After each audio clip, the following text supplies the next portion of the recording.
একদিন সকালে বুবু খরগোশ তার গর্ত পরিষ্কার করতে করতে একটা পুরনো বই খুঁজে পেল। বইয়ের উপরে লেখা, যে জানে সে পারে। বুবু খুব কৌতূহলী হল। সে বই খুলেই দেখল জাদুর মন্ত্র, উড়ার কৌশল, গাছ থেকে চকলেট বানানোর উপায় ইত্যাদি। বুবু পড়তে শুরু করল, ঝুমঝুম পাক, চকলেট ঝরাক। তা বলতেই তার মাথার ওপরে গাছ থেকে চকলেট ঝরতে শুরু করল। সে হেসে হেসে লাথাতে লাগল, কিন্তু আনন্দ বেশিদিন থাকল না।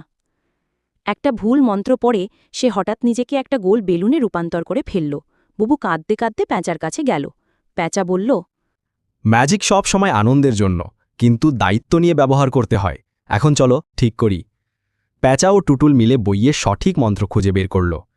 যা ভুল ছিল তাই ঠিক হোক, বুবু আবার খরগোশ হোক। বুবু আবার খরগোশ হয়ে গেল। সে খুব লজ্জা পেল। বুবু বইটা আবার গর্তে রেখে দিল আর বলল, ম্যাজিক বড় শক্তিশালী, তবে মনের জোর তার থেকেও বেশি।